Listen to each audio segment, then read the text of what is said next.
아니 오시야만 넣어놓다 때문에 줄건 벌써 고향했겠.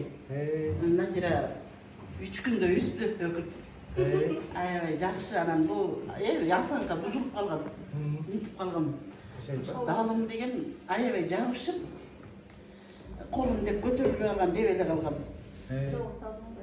Жок сан эми көтөрүлөт. сонун азыр жакшы аябай жакшы анан ошо айтып атам айылда көп куяндарчы кимге үздүрөм андай үзчү киши жок экен деп атат анан реклама жиберип атам мына келгиле бияка деп аябай жакшы рахмат силерге Жакында эле Насира артрит болуп баспай алган нежени бастырды. Артроз болчу. Артрит дагы. Артроз дагы да. Эженин эмеси биринчи келгенде мындай көргөн адам баспайт деп ойлойт тургандай состояние болчу да. Ошо басты. Дагы бирөө келип басып кетти го жана.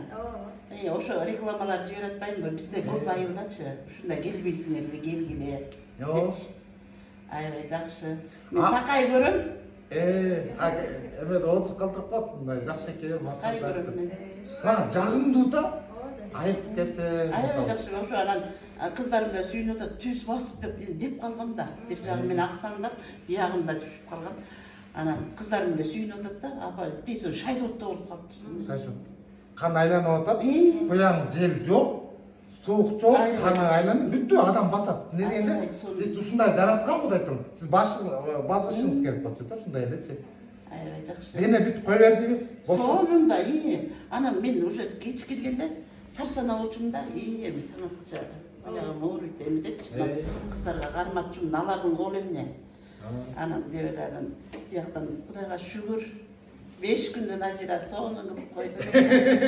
Аябай ыраазымын. Ана 5-чи күнү бүт сүрсө эч жерим оорубайт десе, сонун. Мынакей. Буян хандроз болгон оорулар жана таяк менен биз жасаганда башында аябай ооруйт. Аябай ооруйт. Качан айыкканда дене оорубайт.